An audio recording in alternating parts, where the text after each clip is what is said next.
Apakah itu falsafah pendidikan kebangsaan?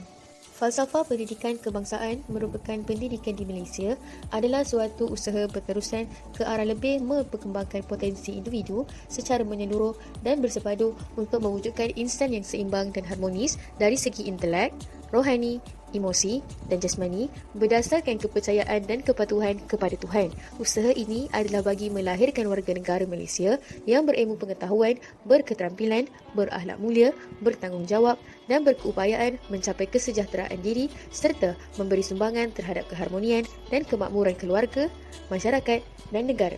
Cara pengenalan, FPK merupakan panduan utama pendidikan Malaysia yang digubal untuk memberi panduan atau arah tuju bagi menentukan haluan, asas dan inspirasi kepada semua usaha dan rancangan dalam bidang pendidikan. Penekanan yang diberikan untuk menjadi pembangunan modal insan yang seimbang merangkumi aspek jasmani, emosi, rohani dan intelek. Sejarah pembentukan FPK berlaku pada peristiwa 13 Mei 1969, terdapat desakan mewujudkan perpaduan rakyat sehingga terbentuknya rukun negara. Kemudian laporan jawatan kuasa Kabinet ini telah dijadikan landasan untuk menggubal serta melaksanakan KBSR dan KBSM, dan sistem pendidikan negara telah memasuki era yang lebih baik dengan tercetusnya falsafah pendidikan negara.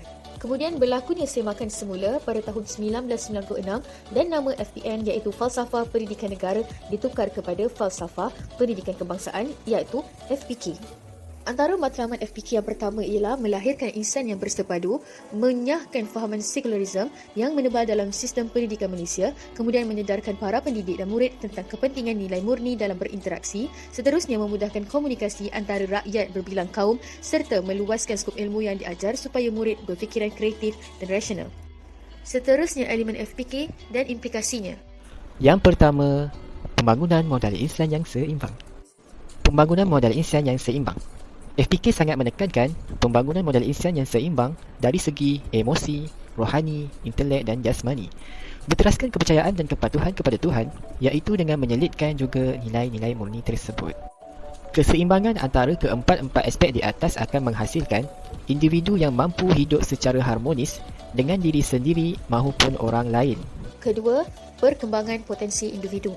Setiap manusia telah dilahirkan dengan bakat, potensi dan kebolehan yang berbeza, di mana kesemua ini boleh dicungkil, dipupuk, dikembangkan dan dipertingkatkan melalui aktiviti sosial dan interaksi melalui pendidikan.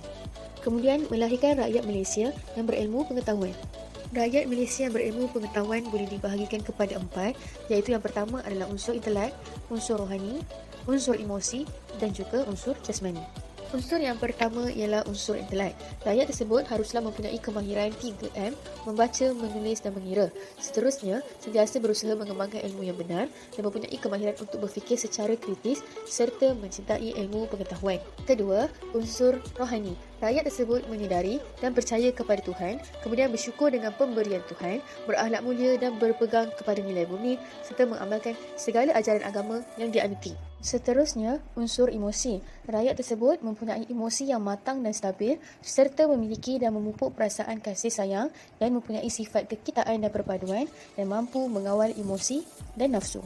Unsur yang terakhir ialah unsur jasmani. Rakyat menyedari tentang kepentingan kesihatan fizikal dan mengembangkan bakat dan kemahiran teknikal serta menggunakan kemahiran kecerdasan fizikal untuk memanfaatkan masyarakat. Kan rakyat Malaysia yang bertanggungjawab. Ciri-ciri rakyat Malaysia yang bertanggungjawab.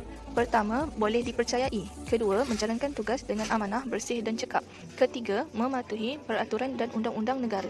Keempat, melahirkan rakyat Malaysia yang berketerampilan. Dari aspek melahirkan rakyat Malaysia yang berketerampilan. Pertama, mempunyai kecekapan dan kompetensi diri. Kedua, berkebolehan untuk menjalankan tugas dengan sempurna.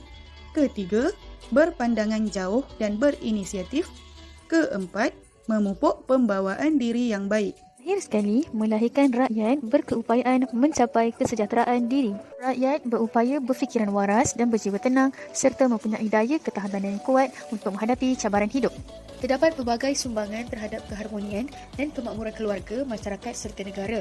Antaranya yang pertama, menjadikan rukun negara sebagai amalan hidup. Kemudian yang kedua, memupuk persefahaman keluarga. Dan yang ketiga, mematuhi norma masyarakat dan cintai negara. Jadi secara kesimpulan, FPK ialah tunjang kepada pembangunan dan kecemerlangan negara pada masa akan datang. Semoga kita dapat memahaminya dengan baik.